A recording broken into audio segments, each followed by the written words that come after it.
저같이 지식이 얇고 습자지 같은 친구한테 이런 지식 프로그램 진행을 맡긴다 그래서 저 여행 영어로 뭐라고 하죠? 트래블. 트래블의 어원 혹시 알고 계세요? 나이가 50세 이상 젊은 사람들은 못 안 가요? 돼요. 예. 일본에 제일 많이 하는 일이 뭐냐면 그 예. 교차로에 가서 2층에서 이렇게 내려다보는 거예요. 너는 정말 출근하는데 그죠. 예. 아, 또 저도- 고통을 보면서 아이 그것까지는 아니지만 여행은 고통이니까. 항상 제가 얘기하는 곳이 있습니다. 저는 이란을 진짜 좋아해요. 이란이요? 네. 동양하고 서양하고 딱 그 만나는 맞아요. 한중간에 있거든요. 그래서 여성분들이 진짜 아름다우세요.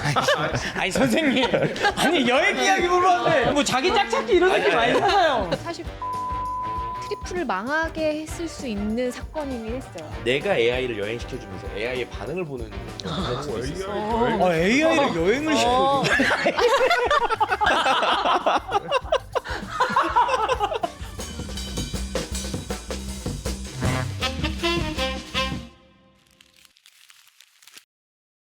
안녕하세요. 세상을 바꾼 결정적 그 순간 변곡점의 진행을 맡은 아나운서 정영검입니다. 네, 안녕하세요. 이집트 고고학자이자 한국 이집트 학문고도 소장을 맡고 있는 박민수입니다. 아, 야, 사실 이 변곡점이라는 프로그램이 저희가 들어왔을 때 소장님 오신다는 이야기 듣고 무슨 말씀? 날 선택했구나. 평균보다 좀 부족한 애가 필요했구나라는 생각이 좀 들더라고요. 저도 제가 이제 보통 방송을 촬영을 할 때 저는 네. 주로 이제 그 게스트로 전문가 포지션으로 이집트에 대한 이야기를 하기 위해서 출연한 적이 굉장히 많이 있는데 네. 그러니까 항상 내심 나도 뭔가 조금 이집트 이야기 말고 다른 이야기 가지고서 네. 이야기를 해보면 좋겠다라고 생각을 했었어요. 네. 그랬는데 때마침 또 여기서 연락을 주셔가지고 너무나 기뻤습니다. 아, 알겠습니다. 자, 오늘 이 변곡점에서 준비한 첫 번째 이야기 모두가 공감하고 궁금해할 만한 이야기를 준비했는데 어떤 이야기인지 소개 좀 부탁드리겠습니다. 예, 오늘 저희가 나눌 이야기는 여행의 변곡점입니다. 여러 전문가분들과 함께 이야기를 좀 나눠보려고 해요. 아, 알겠습니다. 그래서 이 여행, 특히나 해외 여행에 대해서 다양한 이야기를 들어보기 위해서 정말 대단한 두 분을 모셨습니다. 중국인보다 더 중국어를 잘하는 형, 중국 최고 명문대 칭화대학교를 졸업하고 나서 80개국 이상을 여행하면서 유튜브 채널 캡틴 따거를 운영 중이신 사람을 좋아하는 여행 크리에이터 문신원님 모셨습니다. 감사합니다. 그리고요. 초개인화 여행 플랫폼 트리플의 공동 창업자이자 지금은 여행, 여가, 문화 플랫폼 기업 놀 유니버스의 CPO 김현정님 모셨습니다. 환영합니다. 아니 근데 진짜 여행 전문가 두 분을 모셨는데 저는 일단 궁금한 게 그 CPO가 아, CPU 알고요. CEO 네. 알아요. 네네. 근데 CPO가 뭔지 모르는 분들이 분명 있을 거거든요. 맞습니다. 네. CPO는 그 치프 프로덕트 오피셔라고 해서 그러니까 CEO는 회사 전체를 대표하는 대표이사잖아요. 예. 그럼 저는 놀 유니버스라는 회사에서 하는 프로덕트를 대표하는 사람이라고 보시면 될 것 같아요. 그리고 캡틴 따거님은 또 궁금한 게 많은 분들이 칭화대는 사실이죠. 예. 국내에서도 중국에서 굉장한 명문대학이라고 알고 있는데 네네네. 거기 무슨 과를 졸업하셨고 왜 여행 유튜버를 하시는지도 좀 궁금해요. 제가 법학과를 나왔습니다. 네. 법대 나오셨어요? 네, 법대를 나왔는데 제 학교 선배 중 유명한 동문 이제 아, 이제 최근에 뭐 네. 좀 맞아요. 시진핑이라고 잠깐만 나 고참게 하지 말아요. 나 고참게 하지 마요. 네. 중국에서 이제 최고 학부는 맞고요. 네. 그럼 제가 여기서 한 가지 질문을 드리면은 그 북경대와의 관계는 어때요? 저 그런 대학은 취급을 안 해가지고 진짜? 좋은 질문이세요. 그렇구나.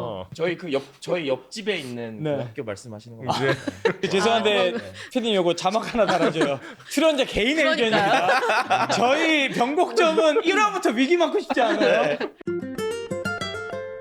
자 이제 본격적으로 여행에 대한 이야기를 좀 시작해 보려고 하는데 오늘 함께 하시는 분들 여행하면 나는 이곳이 제일 기억에 남는다. 일단 연정님부터 어떤 곳이 본인의 최고의 여행지였는지. 저는 사실 하와이를 제일 좋아해요. 네, 그러니까 뭐 여러 군데를 가보긴 했는데 어쨌든 하와이를 왜 좋냐라고 하면 굉장히 원초적으로 너무 좋은 날씨와 그 공기와 너무 좋더라고요. 아직도 기억에 네, 납니다. 네. 그 따거님은 저는 저 이 질문 되게 많이 받는데 네. 항상 제가 얘기하는 곳이 있습니다. 저는 이란을 진짜 좋아해요. 이란이요? 네.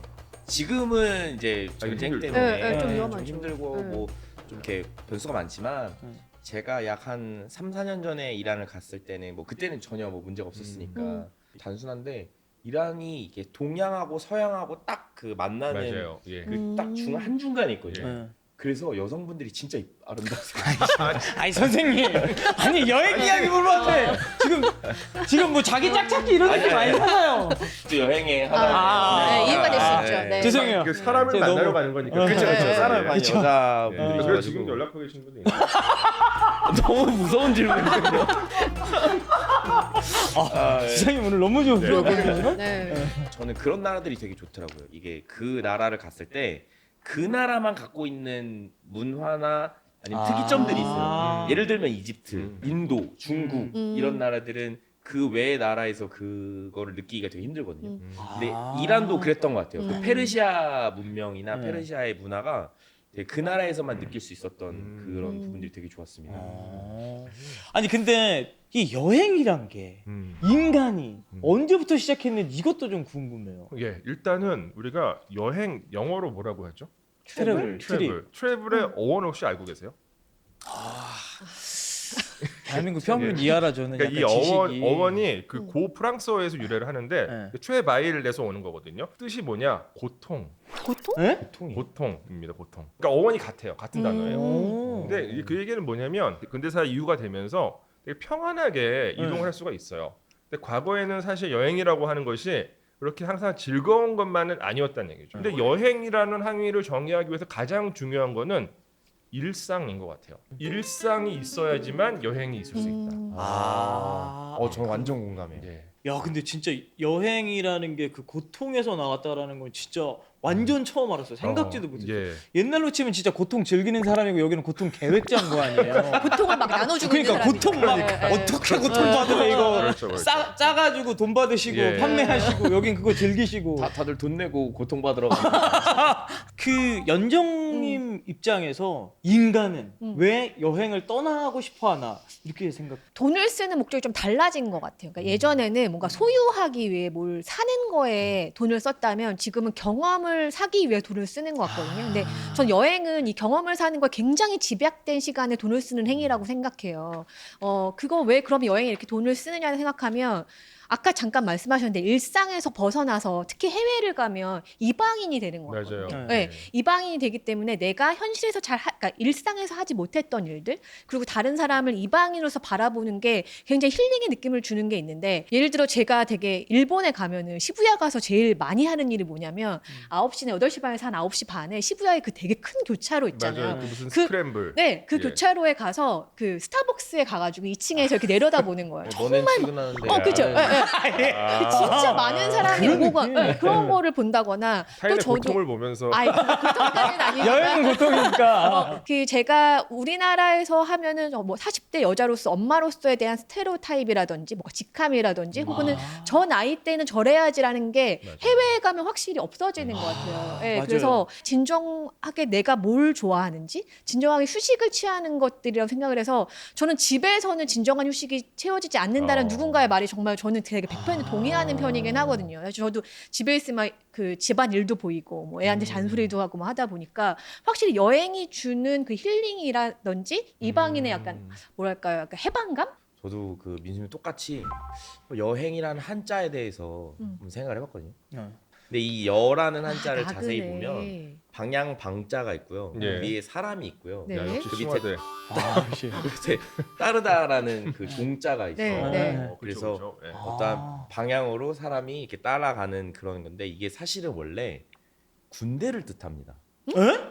깃발을 뜻해요. 깃발. 아 진짜요?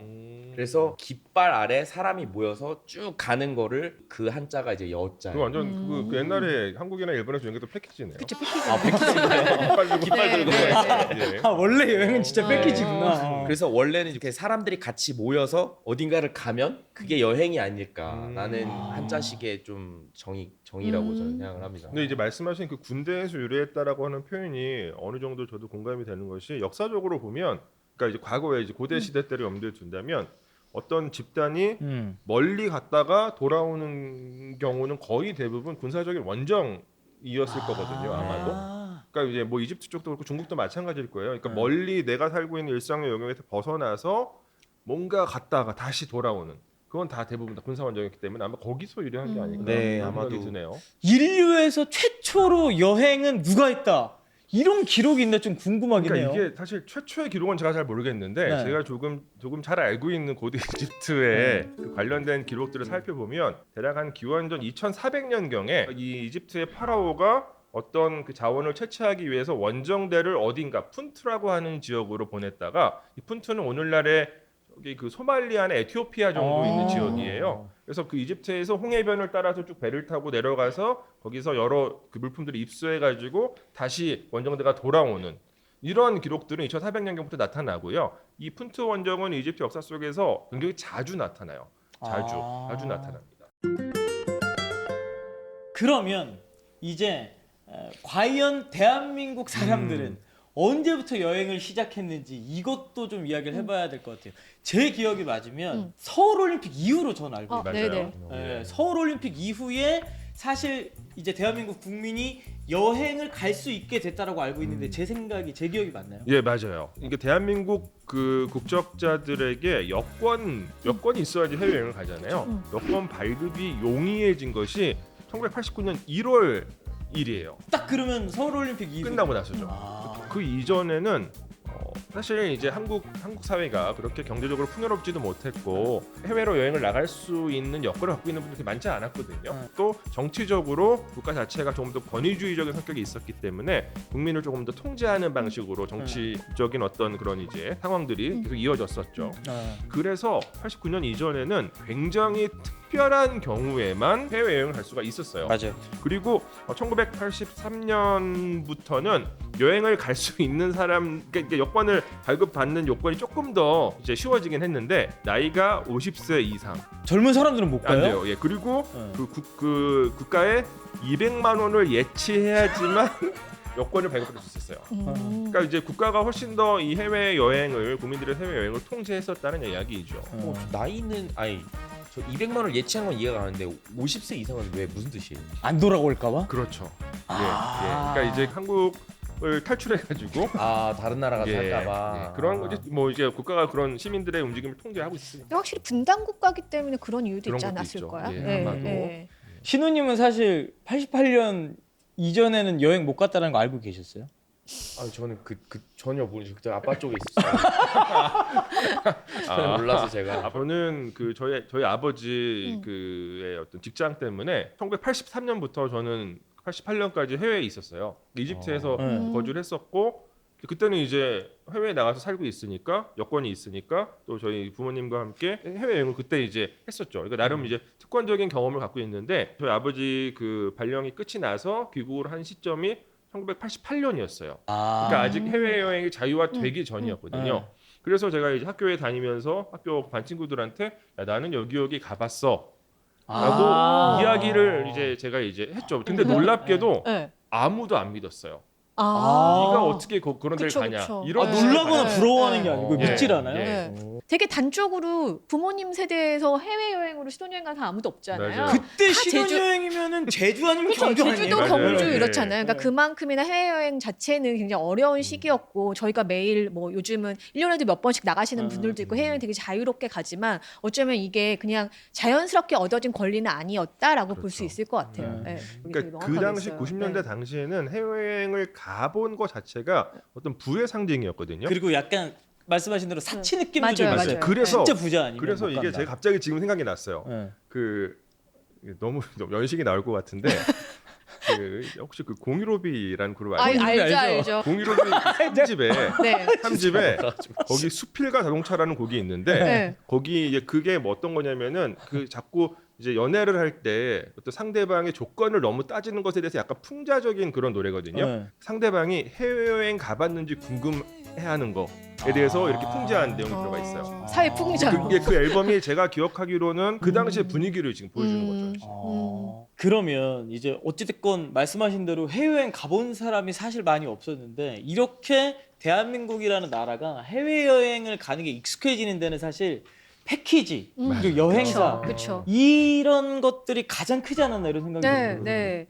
뭐 아까 잠깐 얘기가 나왔지만 1989년 이후에 어쨌든 우리나라 해외여행 자유화 이후에 대중화를 이끈 건 확실히 패키지 여행이긴 했어요. 네. 갑자기 해외여행 한 번도 안 가본 사람들이 굉장히 낯설 거 아니에요. 맞아요. 밖에 나가서 외국어를 써야 되는 것도 힘들고 사실 지금처럼 뭐 OTA, 그러니까 온라인 트래블 에이전시라고 얘기하는 뭐 부킹닷컴이라든지 뭐 익스피디아라든지 뭐 호텔을 예약하기도 힘들고 맞아요. 뭐 항공권을 예약하기도 힘들고 그때 이제 우리나라보다 25년 앞서 한 1964년일 거예요. 그때부터 패키지 여행 상품을 이제 선보이게 했던 일본을 벤치마킹해서 우리나라에서 아까 얘기했던 뭐 하나투어나 모두투어에서 패키지 상품을 내놓기 시작했던 거죠. 이제 패키지 여행에도 굉장히 다양하게 있는데 우리가 아까 얘기한 깃발 들고 이제 가이드가 가는 그런 여짜.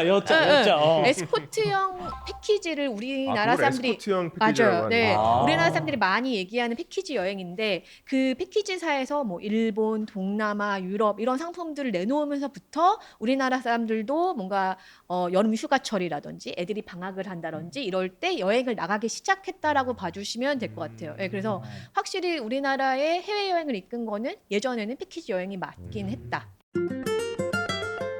자, 그러다가 이 해외 여행에 또 다른 변곡점이 생깁니다. 바로 코로나19.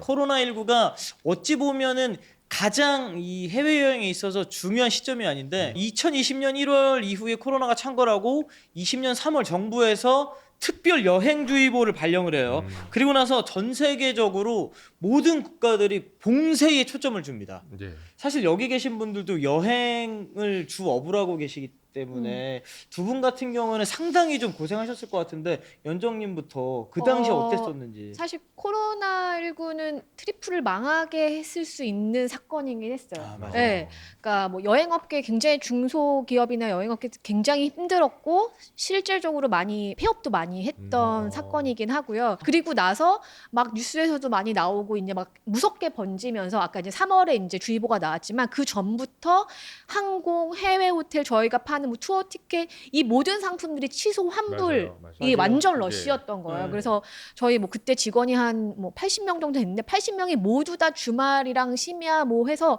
다 취소 환불하고 뭐 이거 응답하는데 모든 시간을 썼던 기억이 나거든요. 그래서 굉장히 힘들었던 사건은 맞고 그 다음에 어쨌든 그 전까지는 트리플은 해외 여행에 대한 정보만 다뤘어요. 자유여행을 하시는 사람들이 해외 여행 갈 때 하는 정보만 다뤘었는데 어쨌든 해외 갈 수가 없잖아요. 그래서 저희가 트리플에서도 제주를 시작으로 이제 국내 여행 정보들 다루기 시작했고 그러면서 어쨌든 저희도 그 기간을 견뎠는데 이때를 보면 이제 예전과 되게 다른 여행의 이제 패턴들이 나오는데 섬 여행이 굉장히 뜨기 시작했어요. 섬 예, 여행이요? 예, 예. 그러니까 섬을 가면 가서 갇혀 있기도 하고 많은 사람들의 교류가 없으니까 사람들이 이제 섬을 그때 우리 생각해 보면 뭐 4명 이상 모이면 안 된다 이런 게 있었어요. 4인 이상 활동 금지. 네. 밥도 그래서 4명 이상 못 먹고. 맞아요. 그래서 사람들이 섬을 따라서 여행 가는 섬만 찾아가는 여행이 되게 많아진다거나 그때 또 유튜브 컨텐츠가 백패킹이 엄청 유행했어요. 맞아요. 네, 네. 그리고 또 이제 호캉스를 가서 아예 많이 움직이지 않고 호텔에 가서 좀 단독으로 우리 가족들끼리 뭐 음식도 먹고 하는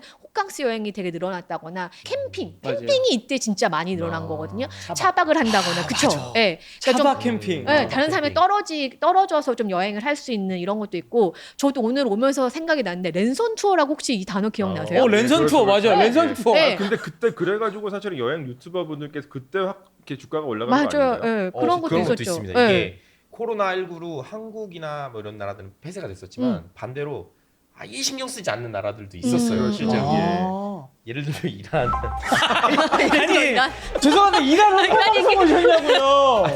이란 관광 쪽에서 나오신 거 아니야? 카메라 감독님도 빵 터졌어요. 여기서 또 이란이 나오냐고. 농담이고요. 제가 그때 아프리카에 있었는데 에티오피아 같은 경우는 아예 통제가 잘 되지도 않고 저희처럼 이렇게 막 통제할 수 있는 여력이 없다 보니까 그냥 마스크 잘 써라 이러고 끝났거든요. 그리고 이스라엘도 그때 뭐 뉴스 나왔지만 우리 이제 코로나 끝났어 이러고 제일 먼저 선포하고 그래서 해외에는 아예 코로나19지만 뭐 어떻게 우리 할 수 있는 방법도 없고 그래서 여행 크리에이터들이 굉장히 많이 나갔어요. 그걸 갈 수 있는 나라들로 그 코로나19가 여행 크리에이터들에게 굉장히 큰 고통을 줬을 것 같지만 실제로도 맞고요. 근데 의외로 또 사람들이 그때 이후로 제 주변에 있는 여행 크리에이터들이 엄청나게 성장을 했습니다. 대표적인 게 이제 뭐 곽튜브도 있고요, 뭐 MG도 있고요. 정말 이렇게 많은 여행 크리에이터들이 했고, 근데 저는 저 여행 경비가 부족했어요.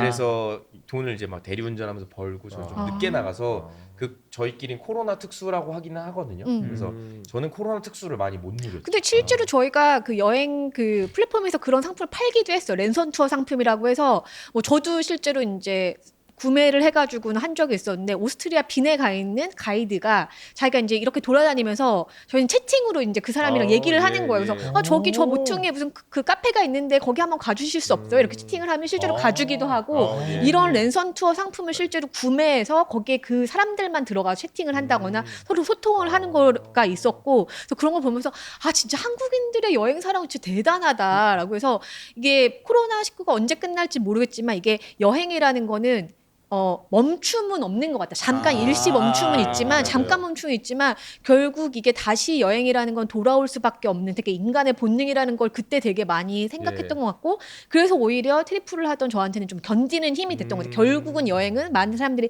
가게 될 거고, 또 그 시기를 어쨌든 잊혀지지 않게 노력했던 많은 이제 여행 뭐 플랫폼이나 이런 곳들이 코로나19 끝난 다음에 사실은 훨씬 더 많이 성장하게 되는 계기가 되기도 했습니다.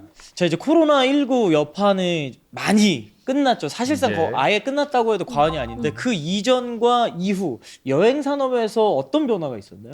저희가 코로나19 이후에 19 이후에 여행 트렌드를 발표한 적이 있거든요. 그래서 그 여행 트렌드에서 발표한 게 대표적인 단어가 블룸입니다. 블룸이라고 얘기를 했는데 우선 B가 브로드닝 월드라고 해서 이거는 그냥 월드를 많이 돈다라는 게 아니라 일본을 가든 베트남을 가든 예를 들어 태국을 가든 예전에 가지 않은 도시들을 가는 거예요. 그러니까 일본이라고 하면 오사카, 도쿄 이런 정도만 생각하시는데 그게 아니라 뭐 가고시마라든지 그다음에 뭐 나고야. 오키나와라고 생각하더라도 미야코지마라든지 미야코지마. 그러니까 이런 도시들 그러니까 예전에는 가지 않았던 굉장히 숨은 도시들을 많이 가시게 됐고 또 하나는 리빙 라이크 로컬즈 그렇게 해서 로컬 체험형 숙소 뭐 우리가 로컬 체험형 숙소 딱 하면은 에어비앤비를 많이 떠오르시긴 하는데 그것뿐만 아니더라도 워케이션이라고 아까 얘기한 거나 한 달 살기를 하면서 정말 로컬에 가서 로컬 음식을 즐기면 로컬처럼 여행을 즐기는. 네. 그러면서 그 이후에 이거 로컬 맞아? 이거 로컬 맞아? 맞아요, 이런 맞아요, 얘기 진짜 맞아요. 많이 했어요. 네. 나만의 그 특별한 경험을 네. 해야 된다는 네. 듯이. 네. 맞아요. 그래서 요즘은 뭐 인기 어떤 관광지를 가는 것보다는 그래서 현지인 맛집은 뭐야? 이런 것들 맛집 얘기 많이 맞아. 하잖아요. 네, 이제 그런 얘기들을 맞아요. 많이 하시고 또 하나의 트렌드가 원 포인티드 레저라고 해서 아까 제가 왜 패키지가 이제 손흥민 경기만 보기는 패키지를 갔다라고 하는 것처럼 주제 테마 맞아요. 그래서 뭐 프랑스에 가더라도 와이너리를 간다던가 예. 이렇게 딱 특정한 어떤 레저를 즐기기 위해서 가는 그런 여행 트렌드가 굉장히 많이 늘어났다고 보고 있고요. 또 하나는 되게 상대적인데 그 나만의 힐링 스팟이 있는 거예요. 그래서 오닝 마이 힐링 스팟 이렇게 어려운 말로 얘기하긴 했지만 어떤 사람은 굉장히 저 럭셔리급의 이제 어떤 리조트를 선호하고 어떤 사람은 나는 시간이 나면 어느 동해안의 바닷가에 여기 가서 캠핑을 할 거야라고 하는 것처럼 굉장히 극과 극의 힐링 스팟이 있는 거죠. 그래서 그런 것들을 즐기는 뭔가 인기 지역이 없는 그게 또 하나의 트렌드라고 보고 있고요. 그다음에 마인드풀 이노베이션이라고 하는데 여행을 가기 전에 저희는 아까 얘기했지만 취소 환불을 다 겪어봤잖아요. 네. 그래서 캔슬 프리가 가능한 곳들을 본다거나 약간 여행지에 대해서 내가 AI와 얘기해서 여행 일정을 미리 다 준비한다거나 이렇게 AI나 신기술이 우리한테 어떤 맞춤 여가를 미리 좀 구축해주는 이런 것들을 많이 활용하기 시작하는 거. 특히 또 달라진 게 여행자 보험을 굉장히 많이 들고 가시죠. 여행 가실 때. 그런 것 같아요. 저도 여행자 보험 안 들었었거든요. 네, 코로나 이전에. 네. 근데 코로나 이후에는 여행자 보험에 가입을 하고 가게 되죠. 그래서 아니 신호님은 그러면 코로나 팬데믹 이전과 이후에 크리에이터로서 좀 확실히 좀 문화 변했다 이런 걸 느끼시는 게 있어요? 저는 이제 영상 촬영을 제가 하는 날이 있고 안 하고 이제 편집하면서 좀 쉬고 좀 하는 날들도 있어요. 근데 숙소를 가는데 이제 한국인 분들이 계시더라고요. 한 두세 분 계시는데 다 카메라를 들고 계세요. 그리고 다 자기 채널이 있으세요. 맞아요. 크리에이터가 많아졌구나. 네, 그러니까 아니 크리에이터가 아니더라도 예. 나의 여행 채널이 길을 맞아요, 맞아요. 다 영상으로 남기는 네. 거예요? 예. 그래서 저희 뭐 밥 먹으러 가시죠 하고 저는 이제 그냥 편하게 가려고 그랬는데 카메라를 세 개를 들고 있어요. 이거 어느 카메라 얘기를 해야 될지 모르겠고. 어느 카메라 네, 그래서 확실히 여행 크리에이터가 굉장히 폭발적으로 증가한 것 같아요. 그 다음에 두 번째로 이건 조금 안 좋은 얘기긴 한데요. 크리에이터로서라기보다는 그냥 여행자의 마음으로서 코로나 때 여행업계가 한번 엄청 많이 죽었었잖아요. 맞아요. 근데 그때 같이 죽은 게 항공산업이에요. 제가 이제 공군을 나왔다 보니까 제 친구들 중에서도 뭐 조종사도 있고 그렇게 한데 그 친구들 말 들어보면은 아예 뭐 공채도 없고 3년 동안 뽑지도 맞아요. 않고 예. 더 추가도 안 되고 일단 일을 안 하니까. 다 예. 잘리고 맞아요. 다 나온 거예요. 맞아요, 그래서 맞아요. 걔가 포기하길래 왜 포기하냐 언젠가 끝난다 한번 해보면 안 되냐. 근데 나는 경험도 없는데 이미 지금 있으신 분들도 잘려 나오는 판에 복귀가 돼도 그분들이 맞아요, 복귀가 맞아요. 되지 내가 그렇게 되진 않을 것 같다라고 예. 하고 코로나가 끝난 이후 이 시점에 갑자기 여행 수요는 팍 올랐는데 맞아요. 이 전문가는 한 방에 늘어나지 확 않죠. 늘어나지 않잖아요. 음. 그러다 보니까 이 항공 산업에서 굉장히 많은 미스들이 생기는 것 맞아요. 같아요. 저희가 정확하게 네. 기억이 나는데 코로나19 때 끝난 다음에 굉장히 항공권의 가격이 되게 올라갔었거든요. 맞아요. 근데 그 이유가 수요가 많은데 이제 공급이 적은 이유가 뭐였냐면 대부분 그 3년 동안 화물기로 바꿨던 거예요. 예. 화물이 오고 가는 항공기를 쓰다가 이제 갑자기 사람을 실어 나르려고 하니까 여기 다 화물기였던 것들 다 좌석을 다시 배치해야 네. 되잖아요. 그걸 다 공급을 못 하다 보니까 항공권 가격이 되게 올라갔었어요. 맨 처음에는. 근데 그게 나중에는 좀 내려가긴 했지만 그냥 사람뿐만 아니라 이제 공간 자체도 그런 이유가 있었긴 했고. 그리고 이거는 사실은 코로나 팬데믹이랑 관계가 없을 수도 있지만 이 말씀하신 것들과 연결이 돼요. 그러니까 아까 말씀하신 뭐 전부 다 카메라 듣고 영상 촬영하신다 여행자분들이 그리고 이제 여행의 테마가 되게 다양해진다 이렇게 말씀을 해주셨는데, 그러니까 이건 이제 역으로 생각을 해보면은 그만큼 한국인들의 해외 여행이 굉장히 보편화되었고 네. 그 과정 속에서 여행자들이 자신의 뭔가 왜냐면 여행이라고 하는 행위는 자신의 정체성을 드러내는 행위이기도 하거든요. 그쵸. 내 취향과 나의 뭐 사회적인 지위, 나의 부적인 그러니까 경제적 역량 이런 것들을 다 반영해서 만드는 것이기 때문에 전부 다 비슷하게 여행을 하니까 그럼 나는 조금 다르게 해야겠다라고 해서 테마가 다양해지고 또 그 개성을 이제 요즘에는 개인 소셜 미디어를 통해서 드러낼 수가 있다 보니까 다 영상이나 사진이나 이걸 열심히 기록을 하기 시작한 게 아닌가 이런 생각이 듭니다. 저희가 이 한국 여행자들이 해외여행 나가는 것만 이야기했는데 제가 이제 어제 귀국하는데 인천공항에 입국하는 외국인들이 진짜 많아요. 맞아요. 갑자기 예. 궁금해지는 게 한국을 방문하는 관광객들도 그러면 코로나19 이후에 좀 변화가 있었나요? 약간 그 코로나19 이전에 2019년이랑 비교하면 지금 한 94% 정도 회복됐거든요. 꽤 많이 회복된 네네. 거네요. 그러니까 예. 인바운드라고 얘기하는데 해외에서 우리나라를 방문하는 사람들이 그냥 그 정도 회복이 됐고 좀 달라진 거는 이전에는 패키지 여행이 많았어요. 우리나라 오늘. 네. 그러니까 중국 사람들이 많이 오셔서 더 그런 것 같긴 한데 그랬는데 요즘은 어떤 트렌드냐면 개인들이 가족 여행을 온다거나 이제 자유여행으로 오는 경우가 되게 많아졌고 또 하나의 트렌드는 저희가 아까 놀티켓 트리플 말고 얘기 안 했던 플랫폼이 하나 있는데 그 인터파크 글로벌이라는 플랫폼이 있어요. 그거는 해외에 계신 분들이 우리나라에 와서 티켓팅을 하는 거거든요. 그러니까 케이팝이라든지 뮤지컬이라든지 e스포츠라든지. 네. 그래서 뭐 아까 얘기한 것처럼 BTS 진의 공연이라든지 블랙핑크의 공연이라든지 이런 공연을 보러 많이 티켓팅을 하러 방문하는 거예요. 참고로 제 초등학교 고등학교 아, 네. 살짝 숟가락 얹기. 좋네요. 예. 네, 그래서 이제 그런 분들이 티켓팅을 했다라는 거는 무조건 우리나라에 온다는 얘기인 거잖아요. 그래서 그런 분들한테 여행 상품을 같이 판다거나 여행 정보를 보여준다거나 뭐 트리플에서 했던 것처럼 여행 일정을 짤 수 있게 해준다거나 이런 것들로 해서 사실 작년에 2024년에 그 전에 비하면은 전년 대비 205% 정도 회원 가입도 늘었고 구매 수도 60% 정도 성장을 해서 확실히 이 K컬처가 우리나라 인바운드 여행의 목적을 이끌고 있다라는 생각이 들기는 합니다. 근데 그러면은 그 플랫폼 같은 경우는 이제 이제 영어로 서비스가 되나요? 영어, 그다음에 중국어, 그다음에 일본어. 아. 네, 이렇게 서비스가 되고 있어요. 네. 아니 진짜 제가 사실 e스포츠도 중계를 네. 하거든요. 근데 제가 중계를 할 때 경기장에 외국인 분들이 꽤 많이 와요. 그렇죠. 네.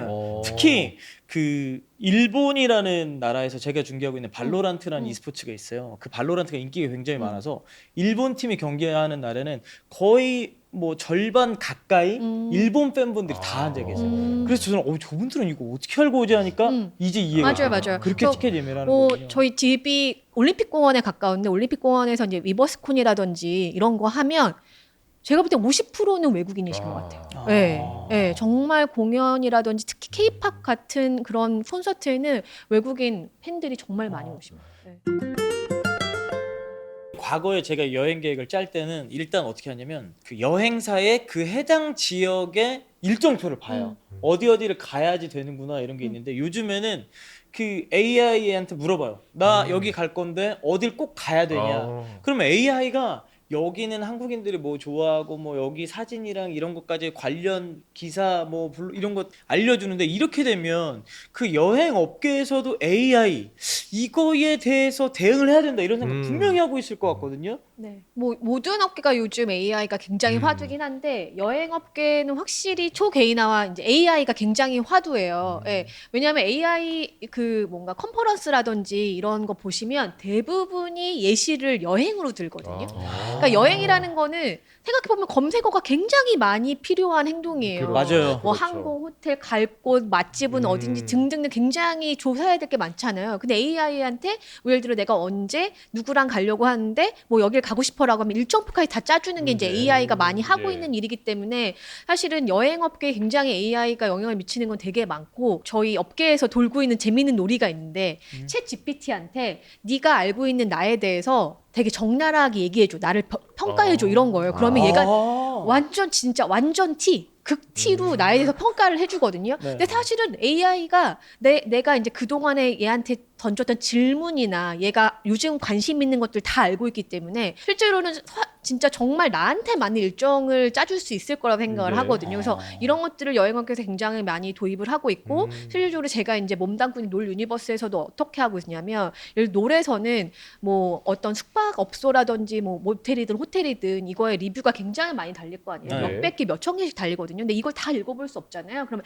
AI가 딱 요약을 해주는 거예요. 최근에 몇 개월 동안의 장점은 뭐고 단점은 뭐였어. 이런 것들 요약해 준다거나 특히 이제 아까 패키지 많이 가신다는데 패키지 같은 건 어떻게 하고 있냐면 저희가 AI 피게라는 서비스가 있는데 예를 들어 제가 하와이를 가겠다 패키지 상품을 하면 진짜 몇천 개, 몇백 개의 상품이 나온단 말이에요. 그럼 내가 조회했던 상품이랑 지금 내가 가장 비슷한 상품은 이래라고 하면은 뭐 숙소는 이래서 이게 가격이 다르고 뭐 일정은 이렇고 하루에는 몇 곳을 방문하는 것이고 뭐 가이드가 이렇게 달라라는 거를 조목조목 비교해서 분석해 주기 때문에 아 이게 이래서 가격이 다르구나라는 걸 쉽게 볼 수 있다거나 구글 클라우드 데이라는 컨퍼런스 그러니까 행사가 있었어요. 구글에서 하는. 그래서 저희가 하반기에 출시할 서비스를 이제 거기서 데모를 했는데 AI 여행 컨시어지였어요. 그래서 사실은 뭐 질문을 할 필요도 없어요. 몇 가지 그 AI가 던지는 질문에 나는 올가을에 갈 거고 뭐 예를 들어 몇 명과 갈 거고 뭐 그때 몇 월에 갈 거야라고 하면 얘가 일정도 짜주지만 실제로 이 최적의 여기서 갈 수 있는 항공권 실제로 얘의 성향이라든지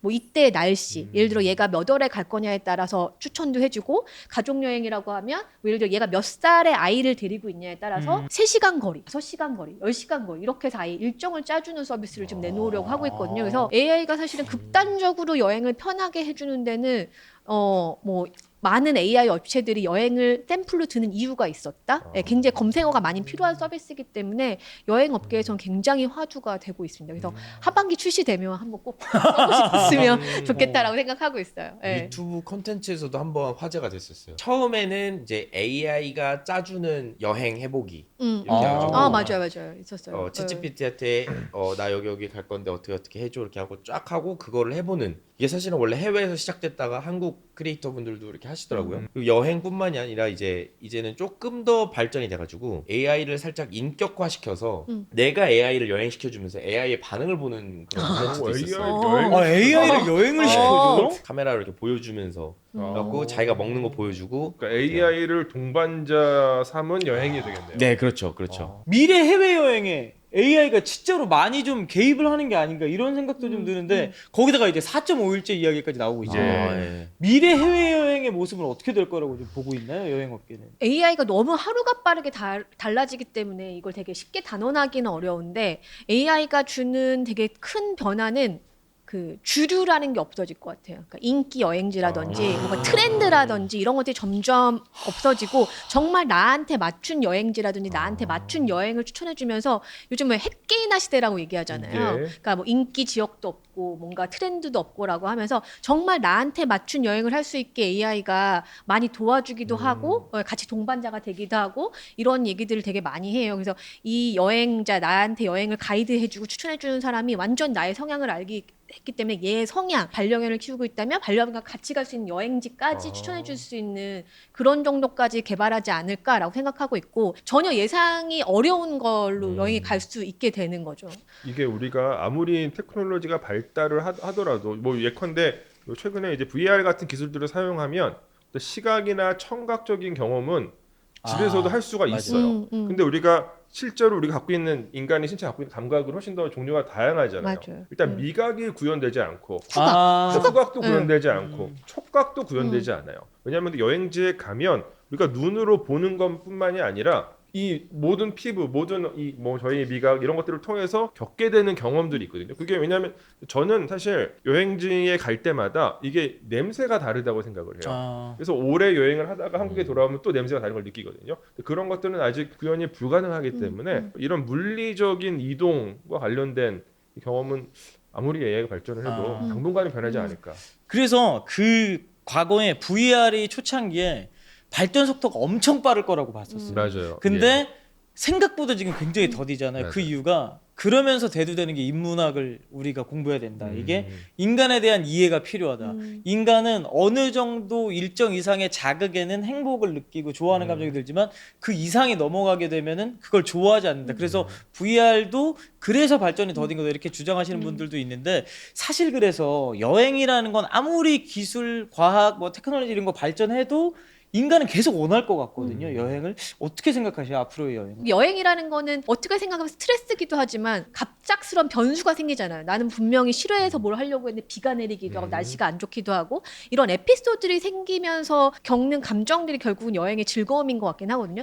저도 이제 아이를 낳고 나서 제가 되게 생각한 건 뭐였냐면 웬만하면 여행을 가자라고 생각했었는데 아이들을 키우시는 분들 많이 들으셨겠지만 야 애들 기억력은 2, 3년이야. 네가 아무리 갔다 와도 이거 다 잊어버릴 거라고 하지만 저는 되게 느끼는 건 뭐냐면 얘가 직접 어렸을 때 겪어본 비행기와 그림책에서 보는 비행기는 완전 다를 거라 생각하거든요. 유튜브에서 아무리 방송에서도 정말 비행기를 다르죠. 보여줄 수는 맞죠. 있지만 예. 그 비행기의 아까 말씀한 냄새라든지 뭔가 여기에서의 자기 느낌 이거는 완전 다를 것 같아서 전 여행이 그 줄 수 있는 경험은 아무리 우리가 기술이 발전하고 하더라도 현지에 가서 느끼는 경험을 줄 수는 없다라고 저는 생각하긴 합니다. 네. 맞아요. 저는 그게 여행을 오래 하다 보니까 이쁜 풍경이나 산과 바다 이런 건 정말 이제 너무 많이 봐서 사실상 감흥이 조금씩은 떨어지기는 해요. 근데 항상 안 변하는 게 있어요. 예를 들면 저는 상하이에서 이제 자랐거든요. 네.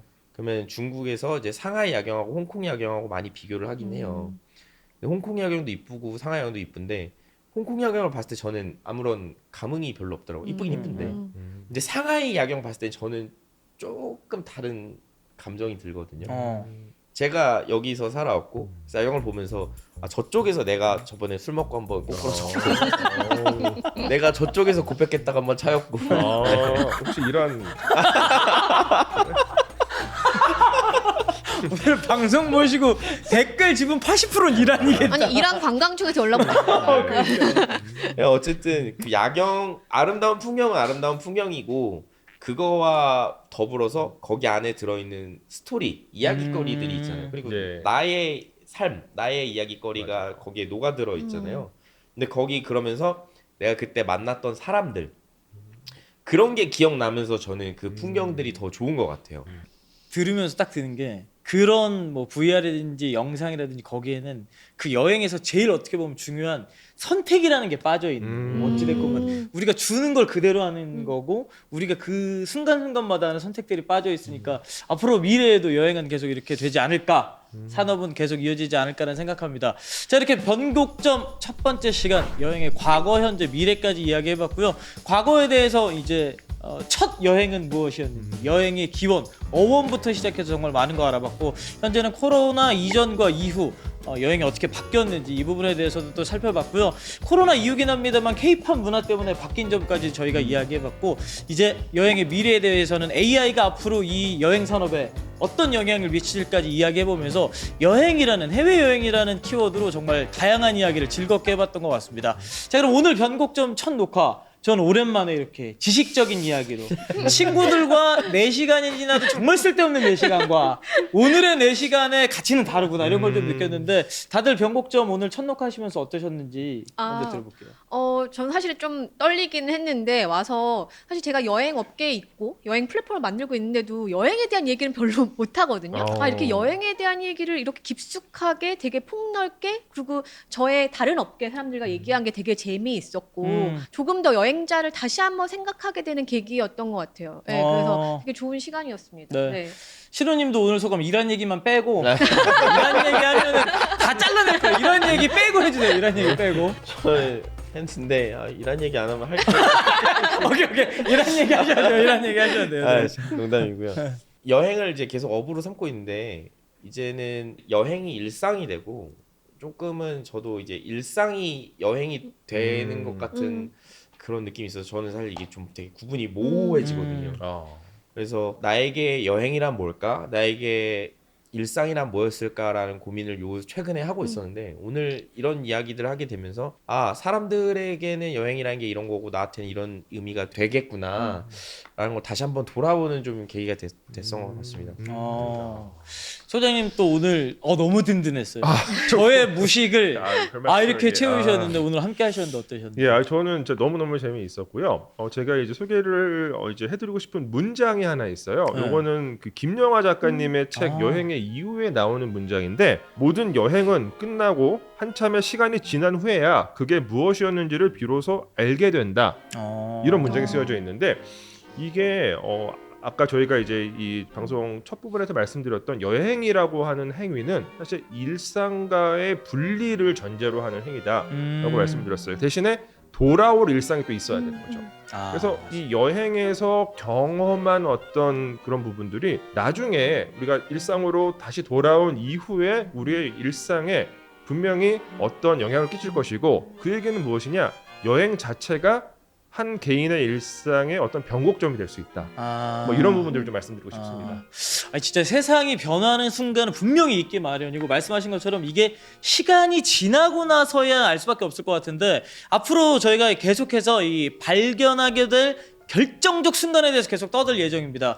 혹시 시청자분들도 궁금한 변곡점이 있으면 언제든지 댓글로 남겨주시기 바라겠고요. 마지막으로 마무리하면서 오늘 함께해 주신 두 분 그리고 앞으로도 함께하실 소장님 모두 고생하셨습니다. 변곡점은 다음에 더 흥미로운 변화의 순간을 가지고 찾아오도록 하겠습니다. 여러분 고맙습니다. 고맙습니다. 감사합니다. 감사합니다. It's always one step forward, two steps back. But I